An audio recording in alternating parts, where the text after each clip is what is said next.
The Reds get off to the perfect pre-season start with a 3-0 victory over Stuttgart. Jurgen Klopp went really strong from the start, almost you could say the strongest 11 possible. You could make an argument over Gini Wijnaldum, of course, but we did go with a very strong 11. The pitch wasn't great, the conditions certainly weren't great, and you know what? That camera angle, thank goodness we're going to be in Salzburg on Tuesday, because the camera angle, obviously only available to them with what they could work with there and the height that they had, it was horrendous. I didn't enjoy it one bit. It was like sitting in the dugout watching the game. But anyway, let's get back to it. The Reds won 3-0, as I said. They didn't seem to get out of second gear. You don't really need to on these occasions, except for Jimmy Milner in the second half. He always plays like his life depends on it. In the first half, the opening goal came from Bobby Firmino. Lovely bit of work from him. Bobby does what Bobby does. He puts the ball in the net. Some people think that he doesn't score enough. Maybe this is going to be the season where he breaks through and bangs in 25 or 30 goals. You never know. Reds dominated the first half. The entire game was pretty much played in the Stuttgart half. That Bobby Firmino goal obviously came from a nice bit of work as well by Curtis Jones, who really impressed in the first half down the left-hand side for the Reds. Second goal of the game came from Naby Keita. We were all hoping that Naby was going to have a breakthrough season this season. Very promised at the end of last season. And again, Bobby Firmino was involved in the build-up to that one. The Reds went in at half-time 2-0 up. It deserved it 2-0 up, to be fair. Must have been fairly strange for Nat Phillips, though, in the second half when the Reds made those total 11 changes. We've seen Harvey Elliott come on, Raheem Brewster come on, Takumi Minamino come on. We've seen Sepp van den Berg get some minutes, Kylian Hoover, Adrian, as I think I said a second ago. But I said it was really strange for Nat Phillips, because obviously he was on loan at Stuttgart last season, and then he came out in the second half, obviously in a Liverpool shirt, playing against players that he would have been with for the past season on loan. So, bit of a strange experience for him. One other thing of note in the second half, actually, ladies and gentlemen, was Cometio coming on for Liverpool, or Billy Cometio on centre-back. He came in, I think, around the 70-minute mark for Sepp van den Berg, and he is one big unit of a fella, isn't he? I mean, it's hard to believe quite how young he is. One of you guys pointed him out to me not so long ago and reminded me that he just signed a new contract and that he's one to keep an eye on. Now, as we know, we do have a space for a fourth choice centre-back. So if we're looking around at the potential options there, we've got Cometio, we've got Sepp van den Berg, we've got Kylian Hoover, we've got Nat Phillips. Do we have somebody at the club that could perhaps fill that role?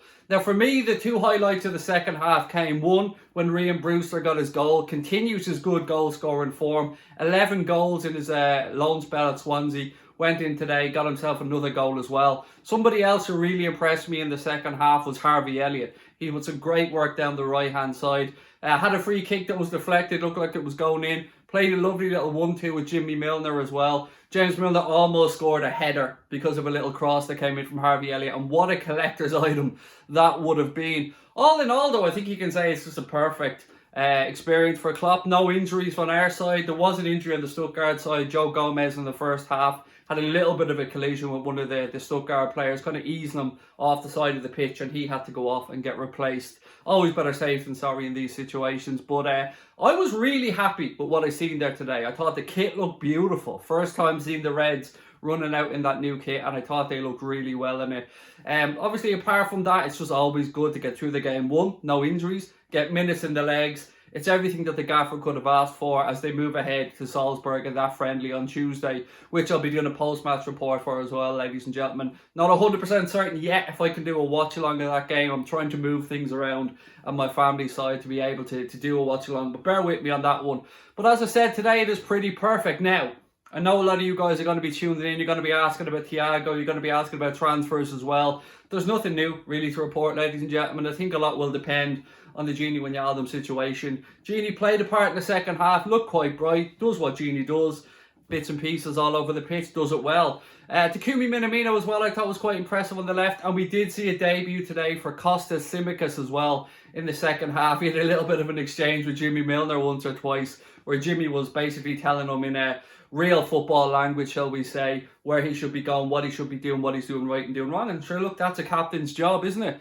So there we are, ladies and gentlemen. The Reds got off to the perfect pre-season start, as I said, with that 3-0 victory over Stuttgart. No fresh injury concerns. Obviously, we have Hendo Trent Alexander-Arnold, Divock Origi missing as well, and a couple of others with a few little niggles and knocks.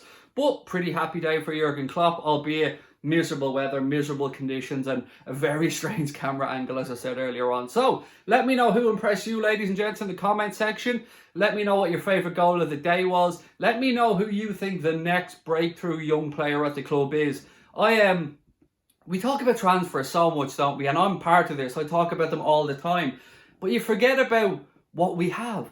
And sometimes when you see these young players, and I know, look, this isn't a challenging occasion, but it just reminds you of the bright sparks, the prospects that we have coming through at this football club. And every time I see Raheem Brewster and Harvey Elliott, both of them excite me.